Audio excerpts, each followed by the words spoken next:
If you're a coach that's stuck at $10,000 and $20,000 a month and you're on the verge of burning out simply because you're a solopreneur and you're doing everything, this video is for you.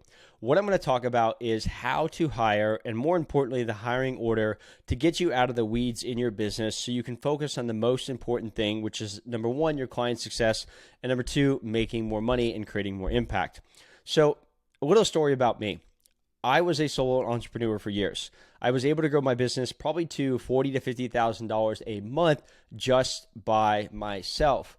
But what I noticed, as many of you probably do as well, is that as you grow your business, you can't do everything without one area of your life suffering, especially your health. So what I want to talk about in this training is kind of the hiring order and some of the first hires that you need to make to get yourself out of your business so that you can grow without burnout. So every quarter in your business, you should do what's called a delegate and elevate exercise. This is a great way to do an audit of yourself, your time, and your business. And this exercise will help you identify bottlenecks of where you're losing time, energy, and money so you can delegate or hire appropriately based off your business needs. One of the things that people tell you is that you should always hire slow and fire fast, okay? It's important to date before you get married. All new hires, independent contractors that work for me, usually I put them on a trial-based period and then what I call a probationary period of anywhere from 60 to 90 days to make sure that, number one, that they're doing the job efficiently, and number two, that they're bought into the vision that I'm trying to create. So as far as your first hire, the person that's probably going to free up the most amount of your time the quickest is probably like a virtual assistant, okay? And we'll talk about in a little bit of in a little second, but as you're building your business, the first hire should be somebody that allows you the most to free your time. So usually it's like content, it's post, it's all these like little things that obviously drive new business, but they could be done by somebody else for, let's say, $5 an hour or $10 an hour, because let's be real, you only have so much time in a day. So the question that you should ask yourself is, how much time is your worth? And the simple way to do that is to reverse engineer your business. So let's say that you want to make, this example says $50,000 a month and you work a 30-hour work week. That equates to $416 an hour. Now, even if you're not making, $50,000 a month, this just shows you how much your time is worth in your business. Now, obviously, if you're at $20,000 a month divided by 30, you can obviously do the math. It's around 200 something, but this is a good way to start to figure out, should I do it or should I hire somebody else? Now, you're probably going to ask yourself, how much does a new hire cost per hour? Now, again, it really depends, but usually in your initial stages of your business, if it's a setter or a success specialist, usually you could do commission only. If it's a virtual assistant, you can do anywhere from $5 to $10, but think about how much time you're going to get back by just having that, especially a success specialist who's in your DMs having messenger conversations for you. That will save you hours and hours and hours and hours and hours, which is invaluable as far as how much that's worth. So again, new hires to consider. One of the first things that I always recommend is an admin, virtual assistant / like a content creator. I'll add that in there, but like a content creator or somebody that's posting, a VA can do that. But this person's your catch-all, and they free up a lot of your time. So again, if it's a content creator, they're making your videos, they're editing, they're posting it, whatever. It's an admin VA. They're doing most of your like let's say that you need a new picture for your YouTube video, or you have an interview, or whatever it is. All these like little tasks these people can do for you, and it's amazing how much time you can get back.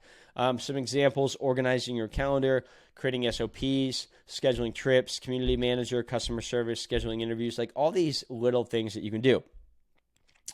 As far as hiring an admin VA, okay, two ways to do this.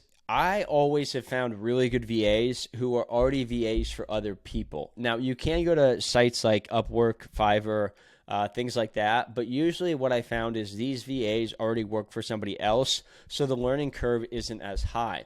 Now, these VAs that come from somebody else might obviously be a little bit more expensive, but I can tell you they're well worth it because you don't have to train them.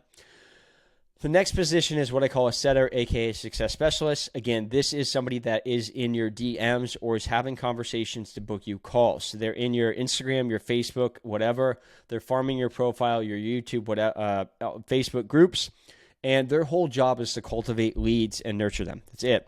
That is their sole job. And they must be willing to put in the work. They must be very organized, exceptional communicator, and know how to talk like you. One of the problems that I see with a lot of people when they try to hire overseas is that the communication doesn't sound like you, and it can come across like off-putting. So if you do find a success specialist or setter, I preferably like them to be in the United States because of the language barrier. And what I would have them do is watch a lot of your content so they kind of understand your your tonality, your verbiage, and kind of the way that you talk. Where do you find them?